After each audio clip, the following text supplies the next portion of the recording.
It's amazing to finally be here and to welcome you to this book release. It has been certainly a long time in the making, and while I do wish it would have been in person with live music and dancing and hors d'oeuvres and the like, I'm exceedingly grateful to have the opportunity to be in front of you today. And I will probably say this more times than necessary, but thank you from the bottom of my heart for being here, and it means more to me than I could possibly express in words. This book has been years in the revision stages, so I'm elated to talk about it this evening. And before I start, I just like to thank a couple people for their help tonight in the past couple weeks. First up, my dear friend Joe will be co-hosting with me this evening and handling any questions or chats that pop up. So Joe, you want to say hello real quick? Hi, everybody.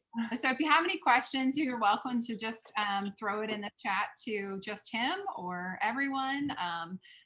We're just so happy that you're joining us. So if I look distracted, I'm still admitting people into the room. I know people have busy lives, especially in December and around the holiday season. So special thank you to Joe though, and my dear friend Gretchen for their help planning tonight, and especially for their work Gretchen put in to make a very special book trailer premiere. You will all be the very first to see the new and improved trailer of If Music Be the Food of Love.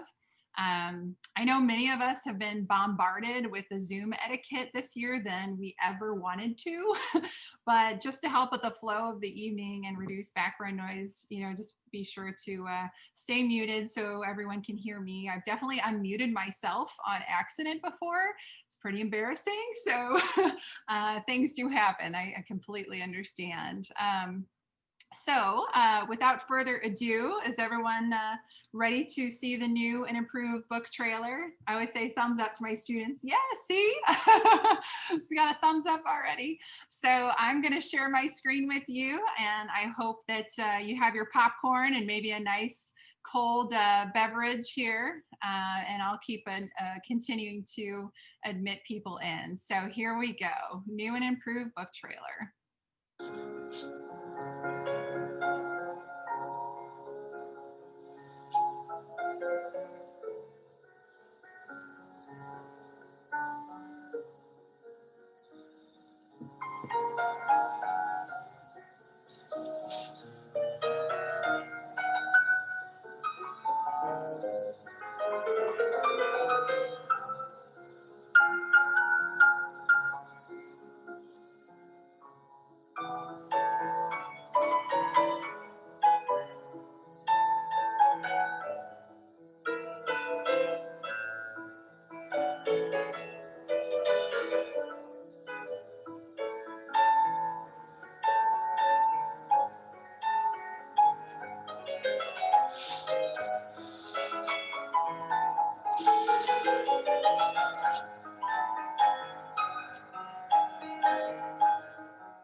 I just love the peaceful flow of the water in there, especially the symbolic color of purple, which we will definitely get to soon. And again, a very special thank you to Gretchen for all her time spent on the trailer. And for those of us who are technologically challenged, it seems like an amazing accomplishment.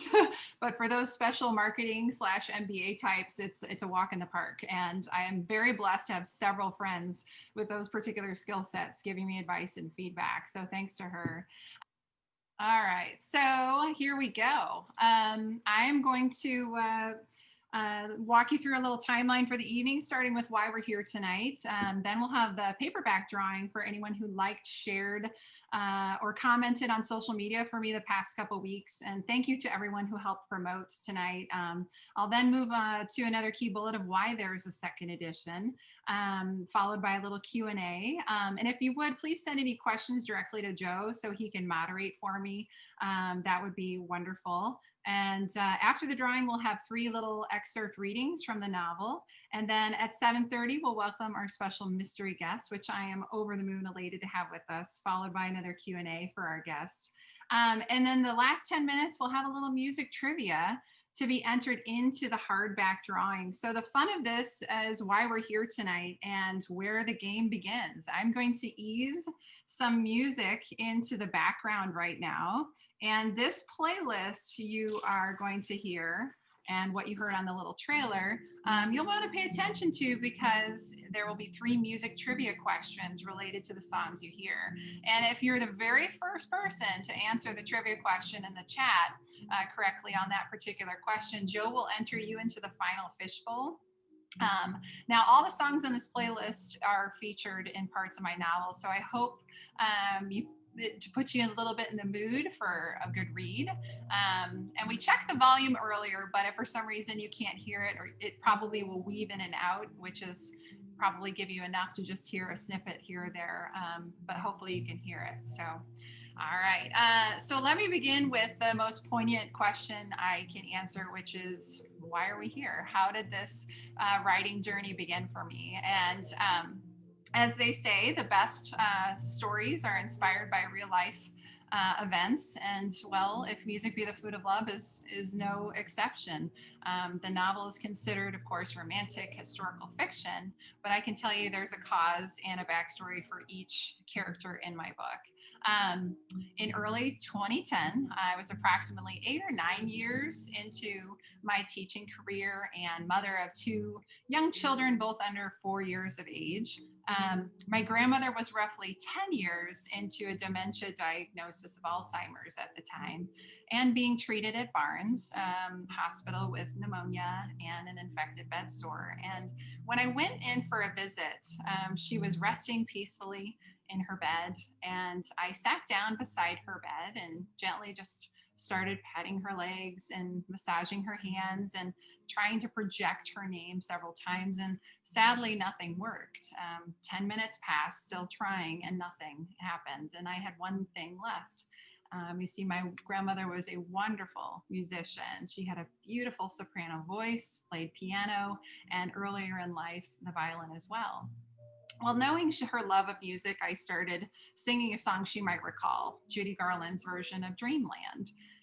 Within moments, she slowly turned her head toward the sound of my voice. She gradually opened her eyes, and then within moments, started to utter the lyrics. I was shocked, and as a music educator, I vaguely understood the power music had to bridge gaps metaphorically, but never before witnessed something so physically significant, so moving, nor so profound. And so in that moment, I decided to sing everything I could from the 30s and 40s for over 45 minutes. And I knew she was with me the whole time, even though her patient chart stated otherwise. So having already received a master's in music education, I was both perplexed and frustrated, learning so little about this supposed superpower. This was long before the days of music memory and iPod projects, so I had no idea. But what an amazing gift to reach your loved ones when we feel so helpless at times, and caregivers especially. Yet so many of us have a similar story about how music has helped soothe or heal our loved ones, don't we? Upon reflection, the pieces of a mission just started to click like a jigsaw after that day. And later that spring in 2010, and 10 years post-diagnosis, sadly, my grandma Sarah had suffered enough with late onset Alzheimer's disease. She passed away on my daughter's 4th birthday, May 31st, 2010. It's unknown how long she truly felt something was amiss, but thanks to scientific advances, neurologists can now see evidence of the disease in brain scans, decades prior to symptom presentation. It's amazing. So moving forward from that pivotal day in the hospital, I was changed for good. That significant and to me spiritual message validated all I strive to do with my students on a daily basis, which is create meaningful connections through music. It encouraged me to dig into music therapy research, which my degree programs did not incorporate. But trust me, I had plenty of credits to attain and instruments to learn to stay overly occupied. I saw one of my former professors on here. we're very busy. But this kind of validation is so crucial in its advocacy for continuing music education in our schools and in our homes as well. So, when words and all else fails to connect with people, music speaks. So, through the sense of awe and inspiration visiting my grandmother, my mission was formed. It was one of awareness, education, and through the most commercial means possible, a romantic historical fiction novel called If Music Be the Food of Love. This literary work has provided a vehicle for me to open up a dialogue about the science behind what happened that wonderful day at Barnes, and thousands of people talk to them about the powerful and positive effects of a prescribed repertoire. So despite being a massive introvert, I know, hard to believe, I've had the pleasure of giving dozens of lectures infusing music and memory since 2013 with the helpful support of the Alzheimer's Association Greater Missouri chapter. Currently, with no treatment, no slowing down the disease, nor cure for Alzheimer's, it's important we continue research on these diverse avenues for coping. My hope is to bring awareness to this terrible epidemic through love stories and tales of optimism, as in my novel. And I pray more clinical trials lead to answers. Otherwise, a staggering 14 million are estimated to be affected by 2050, up from over 5 million today. So, if only for moments, music appears to be a gateway to lucidity, to the near end of one's life. Through vast amounts of research, we have learned that studying a musical instrument is one of the few activities that activates both the left and right hemispheres of the brain, all four lobes, and nearly every subsystem. So in other words, engagement in music creates an intricate electrical stimulus like it's the 4th of July in our brain that can last quite literally a lifetime. We all know the stories about how Grandpa Joe was diagnosed with Alzheimer's years ago. And while he can't remember his own daughter, he can still play the piano beautifully or remember every word to a song from his youth. Neurologists and music cognition specialists are working with neurologists all over the world to unveil just how powerful music can be for dementia patients. Between the basal ganglia processing rhythm and moving our fingers automatically, to the hippocampus and other temporal lobe structures, bridging the gap to our autobiographical information, to our limbic system, just throwing us an emotional life preserver through familiar music. There is an overarching theme here. What makes us complicated humans with intricate brains is actually helping us continue to connect despite dementia. Our brains are amazing. Therefore, it is my plea, along with thousands of colleagues in music across the world, that we continue traditions of music excellence in our schools to ensure connections to our families, their thoughts, and their minds until the end of natural life. So if music be the food of love, play on. So I'm going to kind of turn things over just a little bit in a minute to a little Q&A, but there's time for a paperback drawing here. And of course, we need to be present to win. So there could be an opportunity here. So I've got an entire bin here of Post-its from lots of people who lovingly liked, shared, commented over social media. So I'm going to pull one of these, and if they're not here, we're moving on to the next person. So let's see who we have. And the winner is of said paperback, signed, it's Gwen! Gwen had like 6 of the Post-its in here. So good job, Gwen. Thank you all so much for being here. I'm gonna keep going and keep sharing my screen here. and move on to the next bit. So if I need to slow down, let me know. But I do thank all of you so much for liking, sharing, and be sure to stay on. I know where to find you, Gwen, but if I didn't have your address, I'd tell you to give it to Joe, but I definitely know where you live. So thank you for being here. All right. Can everybody hear me okay? Good? All right. Awesome. So getting back to the writing. What's with the second edition, Denise? Are we overdoing it or what? No, well, once my first draft came to fruition and my proofers were done, I accepted a contract from a publisher who sort of rushed the process, not paying much attention to editing or details. And for the readers and the mission that I serve, it's always important to remember that just one published article with newer research can immediately date the novel. And I had so much inspiration from real events and people in my world. So those character and plot components would remain intact, but I owed it to the readers to have a valid story arc that could be applied in real time. So back in August 2012, I received my first plot blessing from renowned neurologist Dr. John C. Morris, who specializes in Alzheimer's.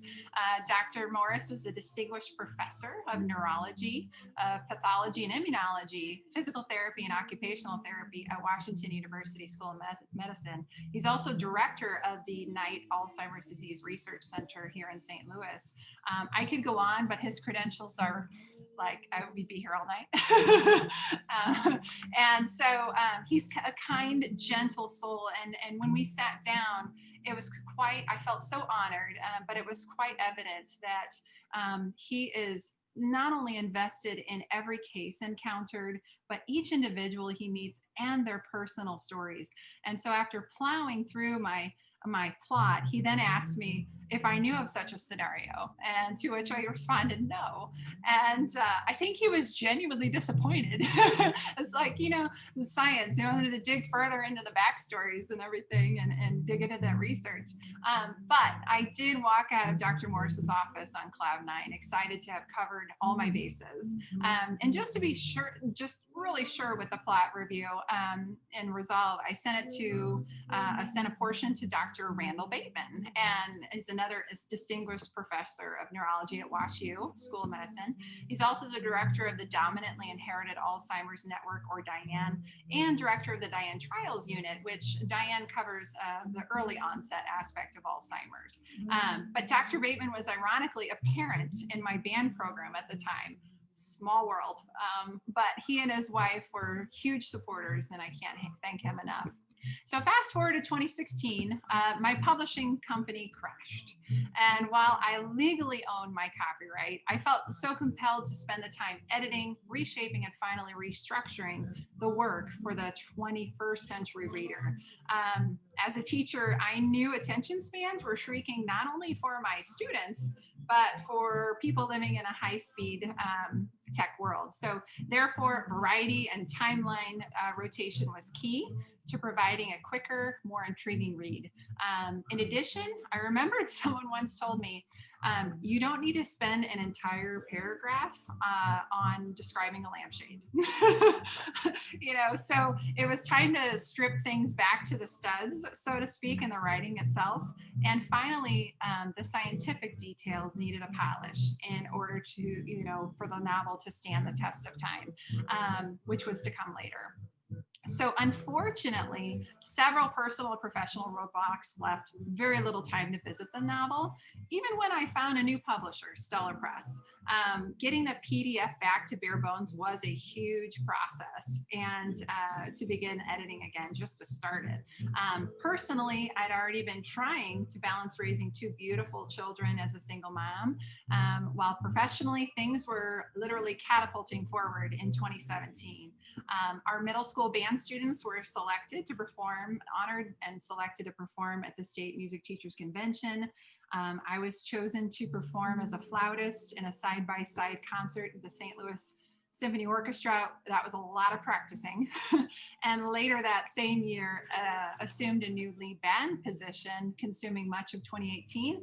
And well, heck, let's throw in there getting remarried, and why not? So there was a lot going on to keep me from reinventing the wheel. But thankfully, I felt really comfortable enough to start sharing my work again, sharing the novel with a few proofers down the road. Then reached out once more to Dr. Morris. It was important to seek validation from someone in the field. So he put me in touch with Dr. Andrew Budson. And flash forward to 2019, Dr. Budson was in town for Alzheimer's Disease Center meetings and asked if I could meet to discuss the novel. Well, after I picked my jaw up off of the floor, we met for a nice breakfast and chatted for over an hour. He tapped into my inspirations for writing. He asked which parts were fact or fiction from the novel, which is always a fun game for me, and promoted a massive vortex of more thought-provoking author questions to dissect moving forward. To me, Dr. Budson is a hero. I've been blessed to meet many neurologists on this journey, and each time I completely nerd out, like celebrity shock style, extremely embarrassing, but I'll take it. The neurologists are amazing. So long story short, that meeting was the start of a fantastic liaison, and I am honored Dr. Budson agreed to write a lovely foreword for my second edition, and I can't thank him enough. So, all right, so here we go. We've got another little part of the evening, which is excerpts. And at this time, I'm going to read a couple. I know many of you, though, are juggling so many things right now, holiday preparation. So if you need to stand up, stretch, take care of your needs, please do. I'm going to start with the preface. This sets up the entire tone of the book and the reality of what we have in front of us. So here is the first excerpt from If Music Be the Food of Love, the preface. It is happening. She can feel it. Every day she inches closer toward the inevitable feeling, like a raindrop falling into an abyss of water, lost forever. She is her mother's daughter, at least in this way, and it looms like a dark cloud, waiting, down in the fabric of her bones and gene deep. Now, in the book, each chapter rotates between 3 eras, beginning with May in chapter 1. The next reading is from that first chapter entitled Natural. Knock, knock. She faintly hears 2 taps on the oversized solid oak door to her room from the main hallway. Raising her head slowly to peer at the man crossing the threshold, she attempts to recall his face. Like usual, her mind turns blank, but she smiles and waits. The tall man gracefully approaches to touch the back of her wheelchair. He grins before leaning down to steal a quick kiss from her wrinkled cheek, accompanied by a small hug, then sits on the cushioned chair at her side. Her head follows his figure, gradually finding his face and eyes. Good morning, May. I haven't heard one of your great stories in a while. Would you do me the honor today? The man speaks in a tender voice reminiscent of another era. May glances over his features, trying to decipher present attributes. That he is handsome is an understatement. The man is dressed in a deep brown suit over an ivory button-up shirt. His brown shoes are worn and needing polishing, though no one would ever notice as his face is unequivocally breathtaking. With piercing blue eyes gleaming underneath thick brows, to the sharp downward angle of his nose balancing a full set of perfectly sculpted lips, it is difficult to notice anything else about his clothing. You look like my husband. He has the same hair color. Really? The man displays a set of straight white teeth. Slightly delirious from the flawless face, she takes a moment to regain her thoughts and pans down to hide a subtle blush. With meticulous dedication to personal hygiene, May visits a salon regularly in the assisted living facility to freshen the large, soft curls in her hair. The pigment previously held a golden hue and now resembles a silvery gray with deep sapphire eyes behind plastic glasses. The staff helps May find a small portion of her jewelry, allowing for the half-inch gold necklace and matching bracelet to be worn daily. She fidgets with the zipper of her red sweatsuit jacket before looking up. My Henry and I were so in love. She takes in winded, shallow bits of air and gazes out the window, descending into her reflection of another time. He was always trying to speak with me, but I was busy taking care of other patients. Other patients? I was 17 years old when I graduated from high school. My parents knew I was bound for nursing school before I did. May pauses to catch her breath while admiring the pale pink roses outside the window. The day after graduation, my father drove me directly to Boonville. He convinced the nuns to accept me straight away into their program. I was top of the class in the U.S. Cadet Corps. She glances toward him with a crooked smile. He reciprocates a surprised expression, raising one eyebrow with a soft grin. May's frail heart flutters with palpitations, attempting to assimilate whether she is imagining his presence in the room. She feels a connection with him in a way she cannot describe. However, the various medications forced down her throat daily leads to second guessing. Turning back to the window, May lets her words drift to an inaudible whisper as she focuses on the memory she struggles to see clearly. Certain days, thoughts are just flickers and flashes of time. On occasion, she can make a few recollections come into perspective long enough to recount the pieces of her story. A margin of error is inevitable with conjured details and probable mistakes, but this particular memory is quite lucid, picturing the beatific and radiant spirit in the chair as her Henry. And scene. So from here, I'm going to stop share for just a second. So from here, we flash back to the 40s with May and her nursing residency. And then moving into chapter 2, we meet Jean, then later Elizabeth in chapter 3. Having been introduced to the 3 characters in each of the first 3 chapters, we aren't sure where these women are in the country, how they are connected, nor are we sure who this mystery man is in the brown suit. Are they imagining his presence? Who is he to them? So I'll read one more excerpt, a little bit shorter, from chapter 3 entitled Energy. This is from Elizabeth's perspective. And Elizabeth sits on the sofa facing a black Steinway and Sons baby grand piano in the vast and beautifully decorated lobby. She stares at the instrument, running her eyes up and down the ivory keys, hearing notes in her head as if playing a masterpiece. Afraid to embarrass herself, she never ventures over to it, even if she is alone at this late morning. Growing up without a piano disabled her chances of becoming a virtuoso. I could have been a great many things, she speaks in a soft tone. As a child and into adulthood, she loved to draw. With a sense of spatial logic came the joy of working with her hands and painting, chalking, or imitating images captured. She may have pursued an interior design career, using obsessive compulsive tendencies in space, linear judgment, and precision. Inherent from both parents' overt display of passion, life as a politician would enable fighting intense battles for justice. An analytical eye also drove exploration of diverse rocks, the stars, the moon, always studying details intensely to read further into the origin of each mineral or vast landscape of the star set. What she truly desired was to be a pianist, capable of simply running her fingers across the keys, anticipating what would flow next. Elizabeth dreamt of creating great works and compositions encompassing the beauty of Chopin or Beethoven, but with the hands of Rachmaninoff or Liszt. Yes, but you are also beautiful just as you are, the unknown man claims. Still wearing his brown suit, he crosses the room to the piano.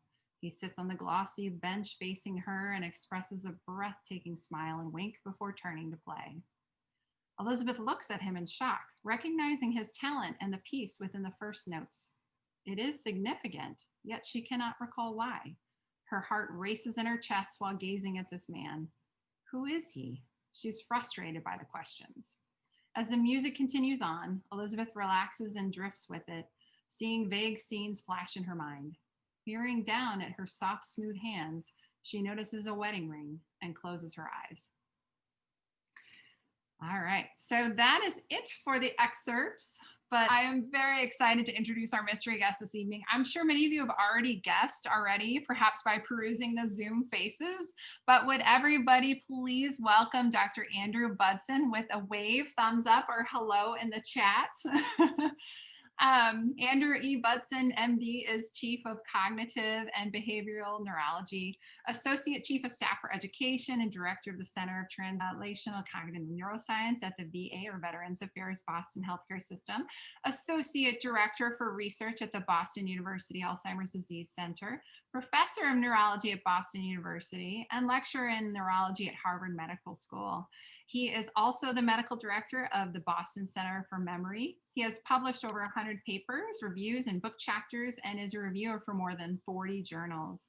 He has co-authored and edited 5 books. He was awarded the Norman Geschwind Prize in Behavioral Neurology in 2008 and Research Award in the Geriatric Neurology in 2009, both from the American Academy of Neurology. His current research uses the techniques of experimental psychology and cognitive neuroscience to understand memory in patients with Alzheimer's disease. In his memory disorders clinic at the VA Boston Healthcare System, he treats patients while teaching fellows, residents, and medical students. Good evening to you, Dr. Budson, and welcome. We're so happy you're here. Thank you. It's so nice of you to invite me to your second edition book launch. If you could just kind of give us an overview of like your involvement in Alzheimer's research during your tenure. I know I gave you a little bit of your curriculum vitae, but please. Yeah, sure. No, yeah. So, no, it's a pleasure to talk about some of the things I've been working on for the last 20 plus years. And the main thing that I've been trying to do is to develop different strategies and techniques that individuals with either mild Alzheimer's disease dementia or mild Alzheimer's disease are able to do to improve their memory sort of on a day-to-day basis. And so we have been using different strategies that people can use. A paper I'm working on actually right now has people use techniques of mindfulness to try to really zoom in and pay attention on what they're trying to remember. And we found that that can help. We have looked at pictures to see if pictures can help, and pictures really help. So that's something that can be very helpful for people if they want to be able to remember, say, 5 things or 10 things. If they're in pictures, individuals with mild Alzheimer's are much more likely to remember them. And most relevant to tonight's event, we've looked at music as well. And we found in one study that we did, when we gave individuals with mild Alzheimer's disease lyrics to remember that were either spoken to them or sung, we found that the Alzheimer's patients remembered the lyrics better if they were sung in addition, instead of being just spoken. So music can have a wonderful power for individuals with Alzheimer's disease, helping them remember things more if they're in the mild stages. And as you so eloquently described with your grandmother, helping to sort of wake them up when they are in the more moderate to severe stages. Mm-hmm. And she certainly was toward the back end, and within that same year had passed. So it astonished me not only that she was in stage 7, but that I was able to still, get her to, utter the lyrics. It's just quite profound. So with the recent FDA denial of the potential treatment drug, where are we where does that leave us? And what about blood tests, and what's next, for our neurologists with the drug trials? Right. So the first thing I'll say is I reviewed all the materials that the FDA panel discussed, and then I listened to the day-long event. It was actually very interesting. It's the sort of thing that before the pandemic, you had to go in person if you wanted to sit in on one of those panels, but now it was basically open to anyone who was interested across the country. And what that showed was that one study was positive and one study was negative. So I think the FDA, although they haven't actually totally made their decision. That comes out in the spring. But I think if they end up denying it, they're doing the right thing. This drug is not for the faint of heart. I actually have a blog on it. If you Google me, Harvard Health blog, you can see what I wrote about it in detail. But I think the FDA will do the right thing if it denies it. I think it needs one more study, as simple as that. So if the company believes it works, it's a no-brainer to do one more study. And this was So, just for a treatment, not a cure. This was just a potential slowdown treatment. right. Although if you are able to initiate a treatment early enough that can slow down the disease, say, make it take twice as long or 3 times as long to go from that sort of very mild to the severe stage, and you're treating people who are starting off in their 60s, 70s, and 80s, it might be sort of close enough to a cure if you can start the treatment early enough. But I will say, this is just one approach. It's treating the amyloid plaques in the brain. But there's other approaches that work on treating the tau tangles in the brain, and those might actually be much more efficacious. There's research going on that's treating the microbiome of the gut to see if that can help. There are new therapies that are using the induction of EEG biorhythms by having people wear goggles that induce certain rhythms. There's all sorts of different treatments that are going on. So I'm actually quite hopeful. There has actually never been a time in the history of Alzheimer's disease research where we've actually had more treatments that are currently being evaluated than today, than right now. So it is actually a hopeful time, even though that Biogen drug, aducanumab, looks like it won't be approved. Very good. And I mean, I know you spoke a little bit about your involvement in a couple of research, more directed at the power of music for dementia patients. What was your experience with those articles and that research? Yeah. So, as again, you very eloquently said, I mean, I think one of the things that is so special about music is that it can activate all sorts of different brain regions. In fact, the only other activity that we routinely engage in that activates so many different brain regions is social activities. Sort of like what we're having here today, and certainly when we're having a face-to-face social interaction. Our brains were not made to do like crossword puzzles or Sudoku. And when you do an activity like that, one little part of your brain like that works really hard, but the rest of your brain isn't really that involved. And when you're listening to music and when you're participating in music, when you're singing or playing an instrument, or even you're getting close to there, just tapping your feet and clapping along, you're really activating the whole brain. And I think there is evidence that the more you keep all the different brain cells active, that this can act as a potential preventative to hopefully reduce the likelihood of developing Alzheimer's disease and related dementias. And if you extrapolate from that, it should hopefully slow down the disease progression. Now, some of these things have not yet been studied, but I'm very hopeful that it will be able to do that. Yeah.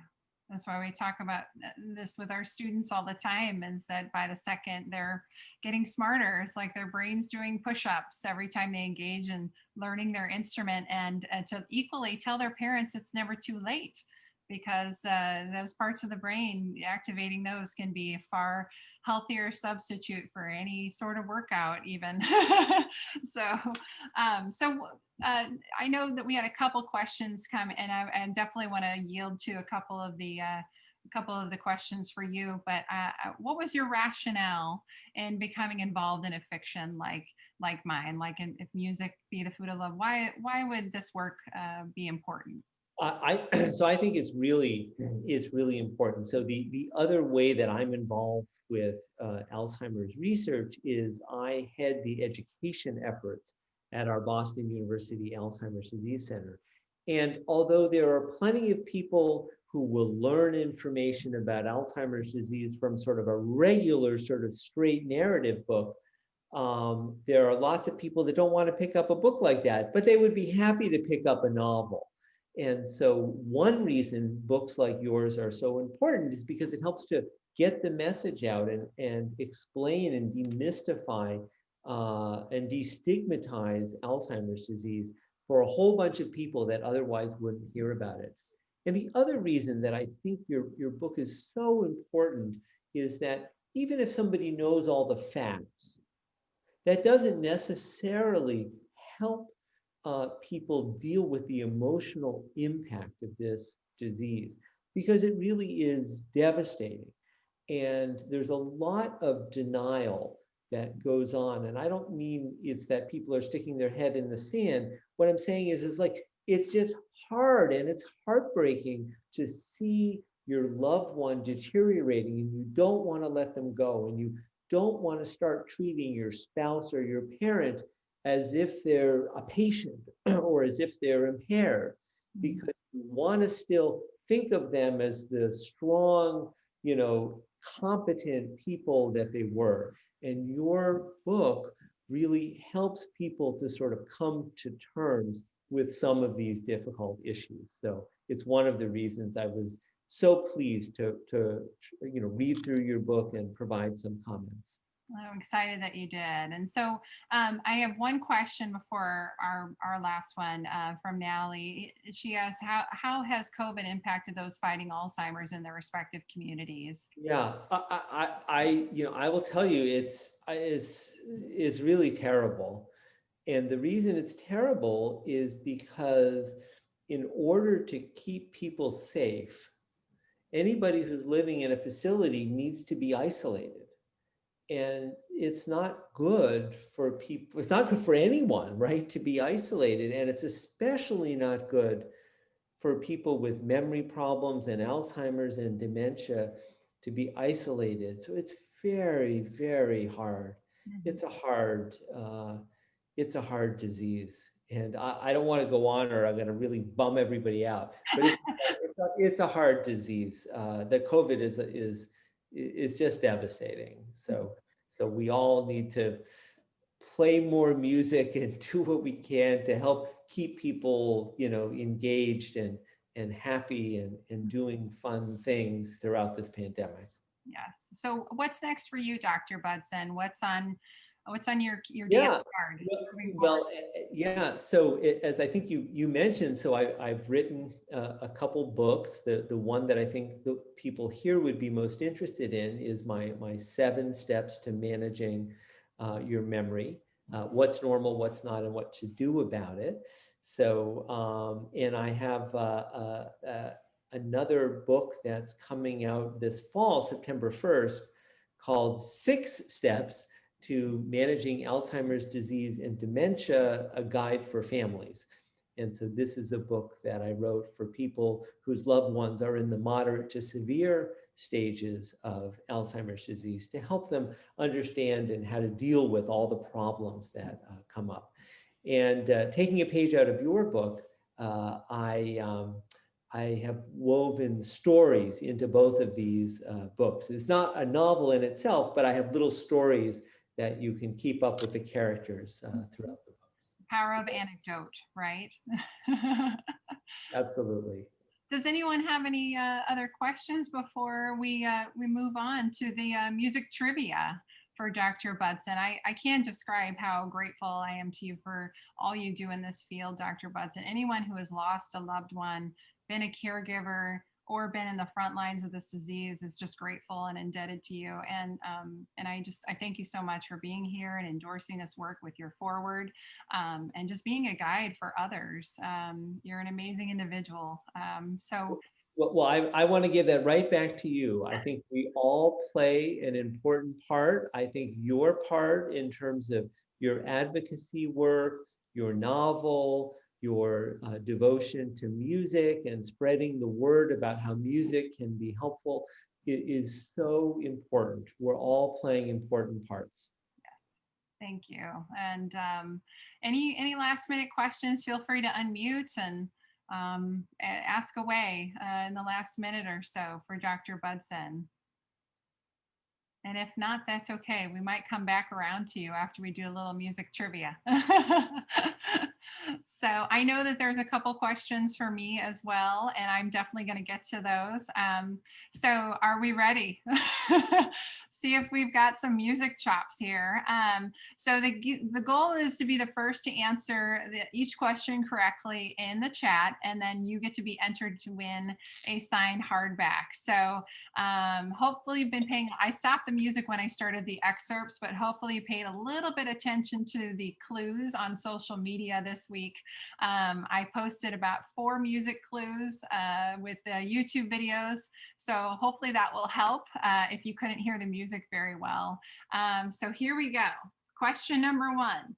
In my novel, May's timeline flashes back to 1946. The song Stardust was released long before then, but which big band leader released a single featuring a very young Frank Sinatra? This big band version was likely one of the most popular versions during May's timeline. So what was the big band that featured a very young, pompous Frank Sinatra? Rightfully so. In perfect pitch. So if you have the right answer, you can throw it in the chat. He was a very meticulous band leader during the time. There you go. Jenna Copeland for the win. Tommy Dorsey, the famous trombone player. Good job, Jenna, for the first question. Question number 2. It's 1966 in the novel when James sweet talks Jean into teaching her acoustic guitar. In one of their first lessons, she teaches him Eleanor Rigby by the Beatles because it only rotates between 2 primary chords, 1 major and 1 minor for the most part. What are the 2 chords in Eleanor Rigby in rotation? You'd never think such an awesome song that hit the top 10 would rotate just between 2 chords, but it's very true. It's one of the very first songs that if I teach guitar, I will teach my guitar students. Shorthand. Ken, I'm surprised Ken's not getting this. He's like, I'm out. Todd for the win, C and E minor. Very good. C major and E minor. No, Jen, Lana's not going to answer. I'm sure she knew though. All right, so one entry for Jenna and 1 entry for Todd. Question number 3. The pinnacle piano piece that brings Ellie back to lucidity in my novel is a movement from one of Chopin's many gorgeous nocturnes. Which nocturne and opus is featured? Name the nocturne and the opus. And it's been playing the most, and it played during my trailer. Anybody gets it, Joe, we can just draw between 2 instead of 3 if nobody gets it, rather. But for the very last part, before we do the hardback drawing, how can you get a hold of a copy? The great news is the paperback is available in any bookstore or online. You can also request your order filled from my website via my publisher, or simply go to Amazon. The hardback and the ebook is on its way. All right, Joe, what was the answer for that question? The nocturne is nocturne number 8, opus 27. Mm-hmm. Opus 27.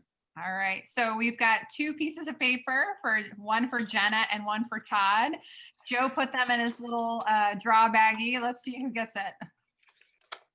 The winner of the drawing is Mrs. Jenna Copeland. I know where you live. All right. Well, I've only been talking about this with her in the room for like 2 years, so she's probably tired of hearing me talk about it. So she deserves one.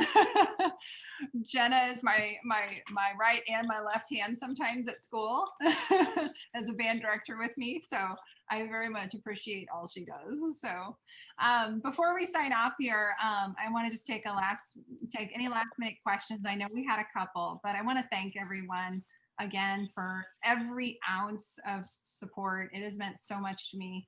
Truly, I'm indebted to my family, especially my parents and my sisters, Natalie and Jen, who are here and who remain my champions always. So thank you. Thank you to my close friends and family who know I put entirely too much on my plate. Thank you, a couple of you who keep reminding me of that. Thank you to my sweet children who have always been so patient while I try to serve these special causes. Thank you to my professional champions, both from my youth and adulthood, especially Dr. Knost. And I want to thank everyone who's been involved with the support and proofing of this book, especially Ken Christian, Karen Brown, Andrew Westerman, my dear friends Joe and Gwen, my friend Courtney Roach, my sisters again, Natalie and Jen, and once again, Dr. Budson. I just want to say thank you to you all. I know I saw a couple questions, Joe. I think one of them I saw was, will there be a sequel? Yes, will there be a sequel? Yes, I have a sequel, and ironically, it is called Play On. So, of course, to finish off this Shakespearean, line from Twelfth Night, play on. We must play on. We must keep playing. This story will continue the story of Rose. And if you've read the book, you know who Rose is. If you don't, time to read. And fortunately, this storyline gives me time because Rose grows up a little bit, and Liam as well. And so we want to follow those two characters and see how music benefits other people in their life from experiencing the stories that they have been through. So there is a sequel, and give me a couple of years. I'm a full-time mom and I have a full-time job and all this stuff, but it'll be appropriate for when the time comes. So already outlined, already started to work, but little pieces, little baby steps at a time. What was the next question, Joe? Yeah, I thought it was from Todd. Oh, do I have a favorite part of the book from the first edition that you knew you had to be part of the second edition verbatim? If so, what is it and why is it your favorite? Everything about Robert and Elizabeth is my favorite. Robert and Ellie, the chemistry between those two characters. I always tell people that my book is like Twilight meets The Notebook, but no vampires. That's my niche phrase. It's just that innate physical connection between Robert and Ellie is so powerful and so strong, and everybody wants that. And what I love about it is that you just knew from the beginning that was a force of nature not to be reckoned with, and that's why there's a sequel. I wanted that continued story there. And a word choice. I think that was a big thing for me, is just, like I said before, you don't need a whole paragraph to describe a purple dress or a lampshade, Denise. Let's try to just give a great story and make it a quick read for our 21st century readers, and use the power of the emotion and the romance itself to just propel readers forward. So I think that had to be it.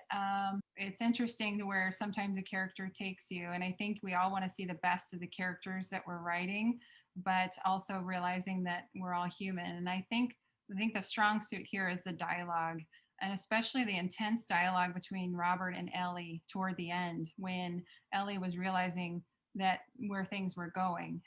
So I'm grateful to have had the inspiration that I have from previous, from my family, but also just having been part of so many dozens of conversations with people who've been through this situation of having to be a caregiver and being part of this epidemic that we have here in front of us, just drawing those things too. So Joe has a hand up. I'm going to move on. Who was the most difficult character to write? Ooh, that's easy. And what was the most difficult chapter to write? The most difficult characters to write for were Jean and James. And I think it was because there was a lot more invention in Jean and James. And so that was a little bit more of a challenge for me. But I think it was a good challenge because that's all the next book's going to be. It won't be real life, it'll be gauging what happens in the future. And so we don't all have crystal balls. So I wish that we did. We really would have rerouted 2020 if that was the case. Those sections ended up being the longest. So I had to cut the most then from those because just to overcompensate, I was overcompensating for that. So that ended up getting cut out more in the second edition than in the first. And then which was the second question? What was the most difficult chapter for you to write? Well, I won't say the most difficult chapter. I think my most difficult decision was whether or not I was going to add the epilogue. My very good friend Andrew Westerman reminded me that Alzheimer's is not a happy ending, and we can't all end with roses and sunshine right now with this disease. And that's what I think is most beautiful about it, is that it is slightly Shakespearean at the end of the day. The epilogue was a huge decision for me. I wanted a happy ending. I wanted it. But you can't, not with this, not with the cause that we're facing. This is the reality of the situation that we're in. And so we have to leave that blank page, that colorless blank page at the end with where Ellie is at. And so for me, that made me cry. That's the tough thing about writing that epilogue in. I knew it had to be done. I didn't want to do it.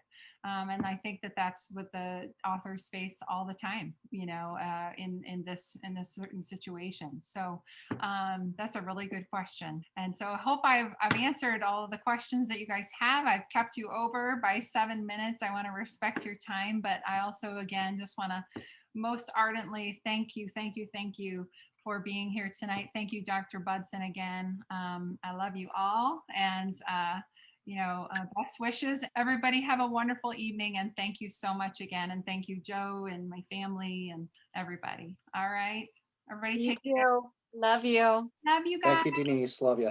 Hi, thanks for inviting me. Thank you. Bye.